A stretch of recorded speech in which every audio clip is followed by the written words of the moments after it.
Hello everybody, I'm Spencer Kramer from TCM Films, and today I will show you how to do this effect. Okay, so the first thing you gotta do is track your footage. Make sure it's a double point track. I'll position it over the nose and the mouth. Not nose and mouth, nose and eye. But you might want to do the eyebrow. But for this, I'm not too worried about getting the track perfect. But you need to make sure that your track is perfect.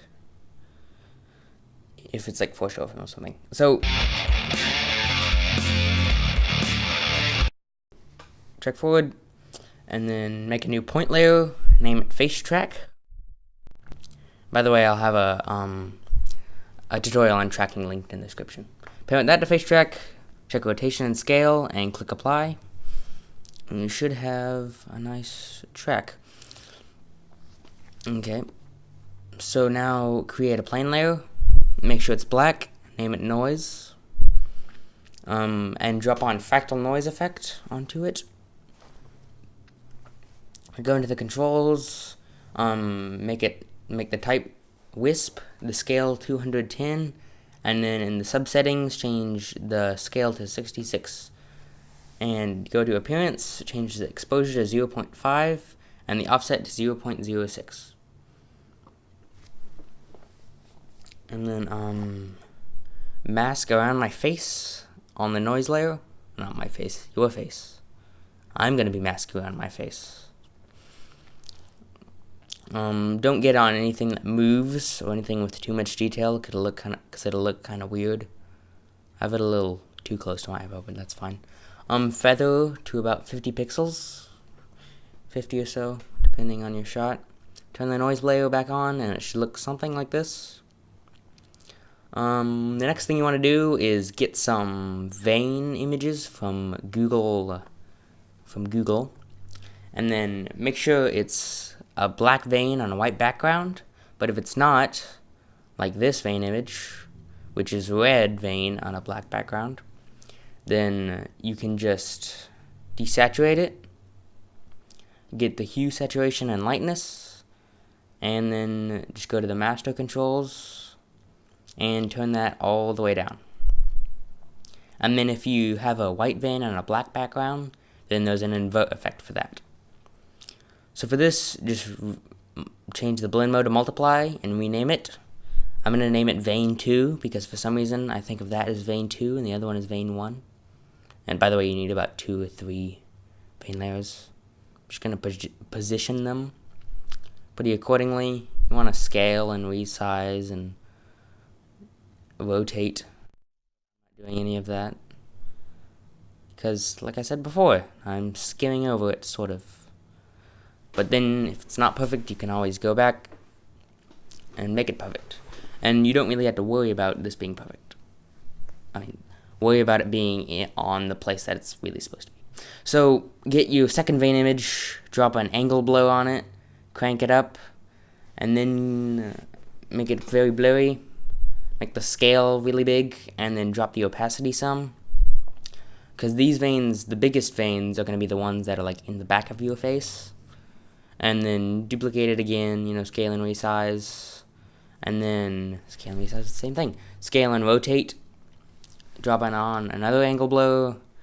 Blow it some more. And then drop the opacity some. Again. So these veins are just like the veins in the back. And then the other more sharp veins are the ones in the front. Gives it a lot of depth. It looks really good. Okay, so the next thing you want to do is called embedding a comp. Select all your vein layers and then make them into a composite shot and name this veins. Like I said, this is called embedding a comp. It's a technique that is very useful and we will use it a lot in this tutorial.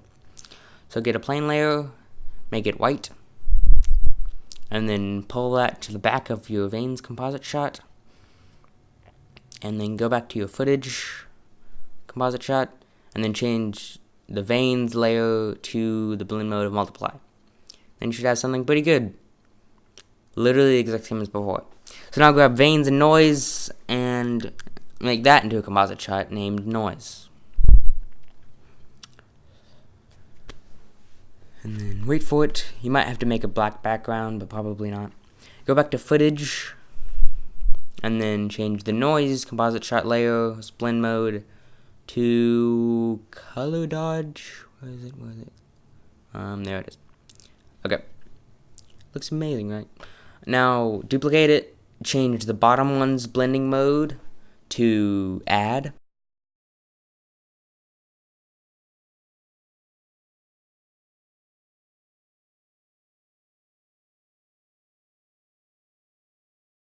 And then drop curves on the bottom one's blending mode.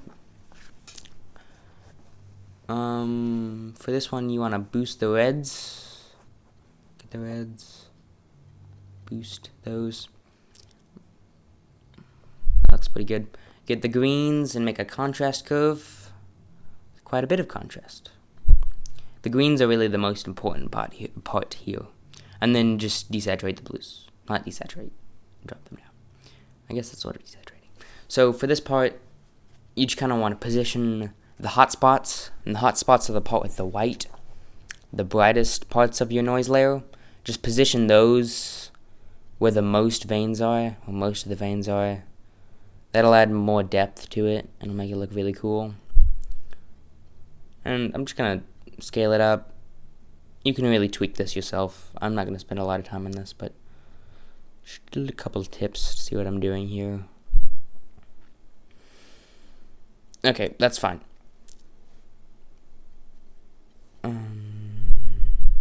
A few extra details coming up. So this is just kind of for tweaking. And drop the opacity of your add layer, the one on the bottom. It'll make it look a little better. This is a really important part. Go to the fractal noise effect. Check the box for offset, set a keyframe. The first noise layer should be 7.6 in the beginning of your timeline. And the next one should be 3.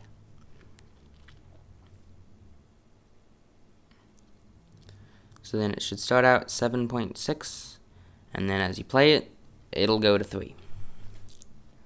And then that'll add a little bit of movement to your shot.